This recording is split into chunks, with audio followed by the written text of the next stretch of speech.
We're now getting more information about what happened with the Bill Cosby jury, how they ended up becoming a hung jury, not being able to come to a decision. And a lot of the debate in the jury had to do with the wording, trying to understand the definitions of things like unconscious, reasonable doubt, and without her knowledge. Quentin Brogdon with us. Quentin Brogdon is an attorney with the law firm Crain Brogdon. He is here on WILS. Quentin, great to have you here. Good afternoon, Mike. Yeah. Thanks for having me on. Former prosecutor also. And now, when the jury's asking for things like what does unconscious mean, what's a judge to do with that kind of a question? Well, there was an explanation in the jury charge, in the written set of questions and instructions the jury received, that to find Cosby guilty, the jury did not have to agree that she was continually unconscious, but that she was at all times too impaired to be able to consent. Okay. And so when they're asking these kinds of questions, it could be genuine confusion on the part of some of the jurors, or it could be some of the jurors trying to sway others of the jurors. You know, they were asking also for readbacks of some of the testimony. And so obviously they're debating amongst themselves. And we've heard different versions of what the split was when they went back there, 10-2, 7-5, 5-7 for conviction. And all those versions could be true because the vote and the consensus can shift over time as they deliberate. Interesting. So the parsing of words usually has to do with trying to convince jurors to change a position. Is that what you find?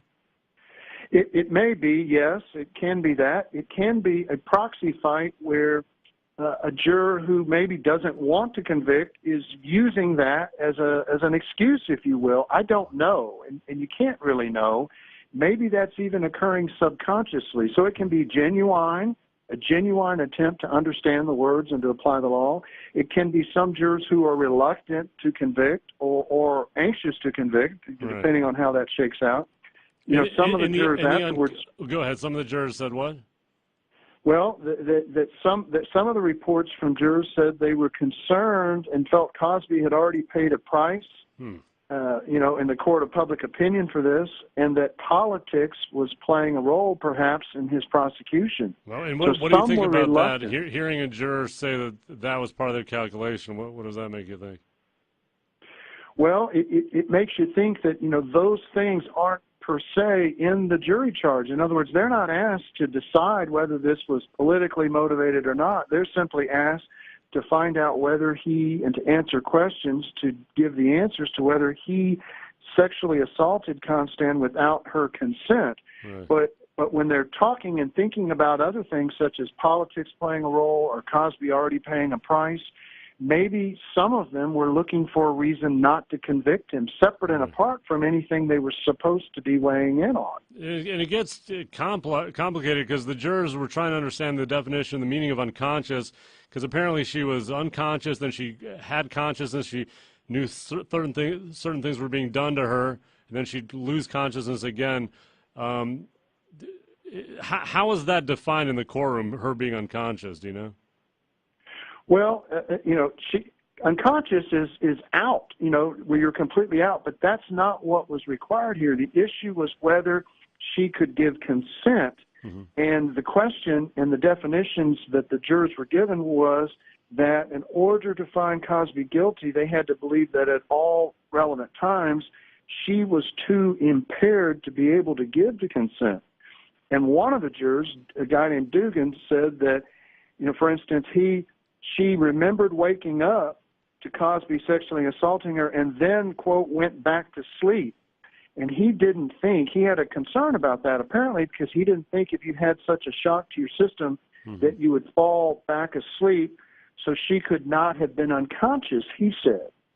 But the test wasn't necessarily whether she was unconscious, it was whether she was too impaired. So you could be conscious and still be too impaired to be able to consent, theoretically. Were you surprised to see the types of debates happening with his jury, or is this typical? No, these kinds of, particularly in a credibility contest such as this, he said, she said. There was no forensic evidence. The jurors were concerned about credibility here. One of the things they asked about and talked about, according to the jurors and according to their questions at the time while they were deliberating, was the definition of reasonable doubt.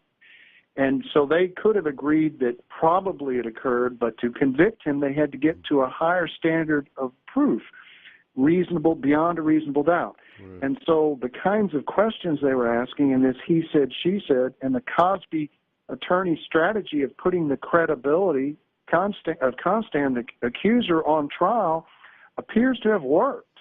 The jurors had a concern about her credibility and her version of what occurred. That is now obvious, I think, from the fact they hung up and then from what we're hearing in the aftermath of it. How much of that do you think was due to her communication with him after the incident? That was one of the issues the Cosby attorneys talked about, 72, I think it was 72 phone calls. Her version of that was she was responding to him. He's a trustee of the school. Mm-hmm. She's the director of the basketball program. But she waited a year to report it. The date of it changed. Her version of whether she was alone with him before and after the assault changed. So those things didn't help her.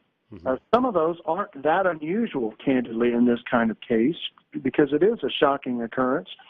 To the woman or whoever it is who's assaulted. So you'll see this kind of contact after an assault, typically, you're saying? Yes. Okay. Delays. The things that were pointed out, candidly, in these types of cases are not that unusual. But, of course, if you're on trial for your life here, as Cosby was, his attorneys made quite a bit of hay out of them. In their arguments, cross-examinations, in their presentation of the case. One last thing, Quentin, as a former prosecutor yourself, it looks like there's going to be a second trial, right, from what I understand. How would you pursue a second shot at this? Well, everyone is going to be looking at what they did and whether it could be done better and differently. The prosecutors are going to have to ask themselves whether they made enough of a connection between the jury charge, the questions and instructions given to the jurors, and the evidence, whether they connected those two things together as well as they could have, mm-hmm. and how preemptively perhaps they can address the credibility issue. The judge is going to be able to open up all the rulings, so the prosecutor is going to try, I predict, to get more of the other accusers before the jury. The judge only allowed one of them. Okay. Yeah. Why is that going to change this time around? He's going to allow more accusers on. Well, I don't know. I said they're going to try. The judge only let one in. In the court of public opinion, Cosby's largely convicted because we know about the other 60 women. Many more. Jurors were not allowed to consider that. One last thing, the defense, would you say they did a good job in having this result?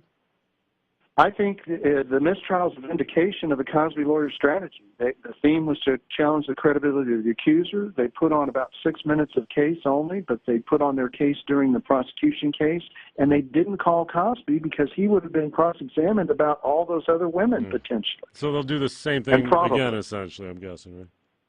I think so, yeah.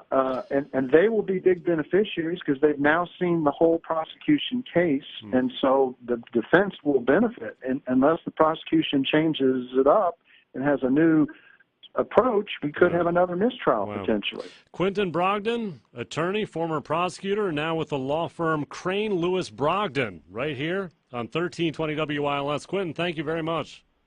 Thank you, Mike.